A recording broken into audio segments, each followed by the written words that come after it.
हम सूक्ष्मता से समझ पाए। प्रायः ऐसा कह करके हम कहीं कहीं माताओं बहनों की अवहेलना करते हैं, कई जगह हम इसका प्रयोग कर देते हैं। अरे वो गोस्वामी जी ने लिखा है, ढोल गवार शूद्र पशु नारी सकल ताड़ना के अधिकारी।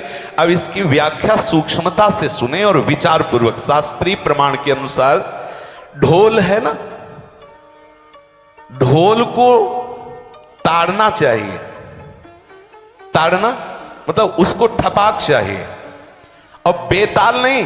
शास्त्र सिद्धांत के अनुसार, संगीत शास्त्र के अनुसार तभी वो राग प्रकट कर पाएगा, तभी वो बजेगा। ढोल को हाथ जोड़ के बोलो कि साहब आप बज जाएं, नहीं बजे, उसको ताड़ना चाहिए। अब ताड़ना शब्द चारों में एक जैसा नहीं लगेगा, शब्द एक ही है ताड़ना, लेकिन ताड़ना के अर्थ अलग अलग हैं। जैसे कनक है, एक ही शब्द है कनक, लेकिन कनक कनक ते 100 गुनी मादकता अधिकाए, वा खाए बोराए जग या पाए बोराए। बोले कनक ही शब्द है। जैसे ताड़ना शब्द का हम प्रयोग केवल वही समझे कि ताड़ना देना ही नहीं, उसका अर्थ अलग अलग है। जैसे कनक शब्द है, कनक को सोना भी कहते हैं और कनक को धतूरा भी कहते हैं। कनक को धतूरा भी कहते हैं। एक कनक है जिसके खाने से बावरा हो जाएगा, और एक कनक है जिसके पाने से बावरा हो जाएगा। कनक शब्द एक ही है, लेकिन दोनों का अर्थ अलग अलग हो गया।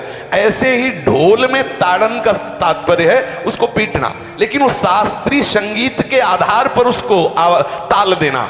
ताल देने से ही वो राग प्रकट करता है, आनंद की उमगन करता है, ना कि प्रार्थना करने से। समझ रहे? अच्छा, गंवार, गंवार कहते हैं विवेकहीन पुरुष को। विवेकहीन पुरुष को कोई कार्य दे दो और उस पर दृष्टि न रखो तो कार्य नष्ट हो जाएगा। वहां ताड़ने का तात्पर्य उसको पीटना नहीं है, उस अविवेकी गंवार पर दृष्टि रखो। जो आपने कार्य सौंपा है, जो भी कार्य उसका है, उस अविवेकी पर दृष्टि रखना ताड़ना हुआ। उस पर दृष्टि रखो, क्योंकि वो अविवेकी है, गंवार है, वो कार्य प्रणाली ठीक जानता नहीं। आप जहां त्रुटि होता संभाल लेना तो वो संभल जाए, क्योंकि वो गंवार है। और शूद्र, शूद्र का तात्पर्य होता शूद्र, वैसे जो वर्ण व्यवस्था में शूद्र का प्रादुर्भाव सबसे श्रेष्ठ जगह से प्रादुर्भाव है। वर्णन आता है, ब्राह्मणोश मुखमाशी बाहु राजन्य कृतः उरुददस जद वैश्या पदभ्याग्यं शूद्रो जायत। भगवान के श्री चरणों की ही वंदना होती है प्रायः। आपने देखा सबके श्री चरणों की, और शूद्रों का प्रादुर्भाव श्री चरणों से हुआ है। कोई ऐसा न समझे कि शूद्र का मतलब निकृष्ट होता है। यहां शूद्र का तात्पर्य, जब से किसी से कहते हैं कि शूद्रवत आचरण करता है, मतलब शास्त्र विरुद्ध, सदाचार के विरुद्ध आचरण करना, शूद्रवत आचरण की तरफ संबोधन किया जाता है। यहां कहा गया कि शास्त्र की सम्मति, शास्त्र के शासन के अनुसार आचरण हो, सदाचार परायण हो।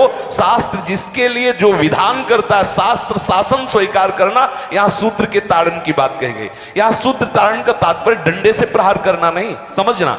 और जो चौथा कहा गया नारी, अगर स्त्री को हम ये कहें कि ताड़न से ही वो केवल काबू में रहती है, तो राष्ट्र में अपने प्रसिद्ध लक्ष्मीबाई जैसी कोई सामर्थ्यशाली वीरांगना, कोई वीरों सामने बड़े बड़े वीरों के दांत खट्टे कर दे, ऐसी बहादुर सिंघनी हुई, अंग्रेजों के दांत खट्टे कर दिए। अगर कोई समझे कि नारी केवल ताड़ने के लिए है तो उसकी मूर्खता है। पुरुष और नारी का समान प्रादुर्भाव हुआ है। भगवान ब्रह्मा के श्री अंग से दाहिनी तरफ से महाराज मनु और बाईं तरफ से उनकी पत्नी उनका प्रादुर्भाव हुआ शतरूपा। शतरूपा, अब आप बोलो, एक ही शक्ति के दो भाग हो गए, एक पुरुष रूप धारण कर लिया, एक नारी रूप धारण कर लिया। अब यहां विचार जो है कि उस नारी के ऊपर ताड़न शब्द का क्या प्रयोग है। जैसे आप मार्ग में चले जा रहे हैं और आपने दृष्टि चूक कर दी और नारी आपकी स्त्री पीछे चल रही, तो कोई हमला कर सकता है, क्योंकि वो रत्न है। 14 रत्नों में एक रत्न स्त्री रत्न भी है। स्त्री को रत्न कहा गया है। भगवान श्री राम जब वनवास में जा रहे हैं तो सिया जी को आगे नाव में जब चढ़ाना होता तो पहले सिया जी को चढ़ा, सीए चढ़ाई चढ़े रघुराई, पहले आगे। दृष्टि रखो, दृष्टि चूक गई तो रत्न है। यहां दृष्टि रखना, शासन मतलब उसकी पिटाई करना नहीं कि जैसे ढोल को पीटा जाता है ऐसे स्त्री को पीटा जाए, शूद्र को पीटा जाए तो गंवार को, ये व्याख्या नहीं है, ये मूर्खता है, इसे व्याख्या नहीं कहते। जैसे कनक शब्द के कई अर्थ होते हैं, ऐसे ही ताड़न शब्द का यहाँ अलग अलग प्रयोग है। स्त्री के ऊपर दृष्टि रखो। किस भाव की दृष्टि रखे? क्योंकि वो हमारे यहां रत्न की तरह है, कहीं कोई ऐसा ना हो कि कुदृष्टि वाला कोई उस पर हमला कर दे। आप पाणी ग्रहण संस्कार में रक्षा का भी सूत्र बताया जाता है कि आपको अभी ये समर्पित है, आप इसकी रक्षा करें। हमारे शास्त्रीय सिद्धांत में देखो, कभी भी स्त्री को अकेला छोड़ने का सिद्धांत नहीं पाया गया। अगर शास्त्रीय सिद्धांत, बच्ची है तो माता पिता के शासन, थोड़ी बड़ी हुई तो भाई आदि के बीच में, और बड़ी हुई तो पति के, और बड़ी हुई तो पुत्रों के, मतलब एक सानिध्य का एक दृष्टि रखी गई है कि यदि आप अपनी दृष्टि में रखेंगे तो उसका अमंगल नहीं होगा, उसका हित नहीं होगा। ये जो जैसे मानो कोई सी स्त्री को अकेला कोई पा गया और कुमार्गामी वृत्ति वाला हुआ, तो आज जो घटनाएं सुनने को मिलती हैं, अगर हमारी दृष्टि हो उस पर तो ऐसा नहीं हो सकता। और दूसरी बात यह है कि स्त्री को बुद्धि स्वरूपा भी माना गया। भगवान से भीष्म जी कहते हैं, मैंने अपनी कुंवारी कन्या बुद्धि को, हमारी कुंवारी कन्या है बुद्धि, सदैव सुरक्षित रखा है, आज आपके चरणों में समर्पित करते हैं। तो शास्त्र शासन के द्वारा बुद्धि को सदैव अपने अधीन रखो, कहीं बुद्धि कुमार्गामी ना हो जाए। यहां स्त्री के ताड़न का केवल एक सूत्र है कि आप उस पर दृष्टि बनाए रखें, कहीं स्त्री रत्न कहीं अपवित्र ना हो जाए, कहीं दूसरे का किसी तरह से कुमार्गामी लोगों का ऐसा कोई बर्ताव ना हो जाए, इसलिए सावधान। वहां उसको पीटने का शब्द नहीं है कि ढोल गवार शूद्र पशु नारी सकल ताड़ना के अधिकारी। ताड़ना का तात्पर्य वहां पीटना नहीं तो विद्वता में देखो तो एक से एक, साधुता में देखो तो एक से एक, वीरांगना देखो एक से एक, ऐसा नहीं कह सकते। क्योंकि जो सामर्थ्य पुरुष में वही सामर्थ्य भगवान ने स्त्री में भी दी, क्योंकि भगवान के ही दो रूप हैं, एक स्त्री और एक पुरुष, समझ रहे ना। तो इसमें एक ताड़न शब्द का कई अर्थ होता है। भगवान की साक्षात शक्ति स्त्री है। अगर कोई इस भाव से देखे कि स्त्री तो केवल ताड़ना, मतलब केवल गाली दे के बात करना, ऐसा नहीं। जिस घर में स्त्री का अपमान होता है उस घर का नाश हो जाता है, निश्चित हो जाता है। आप देखिए, रावण का सत्यानाश हो गया जगदम्बा सीता के प्रति, दुर्योधन का सत्यानाश हो गया द्रौपदी के प्रति।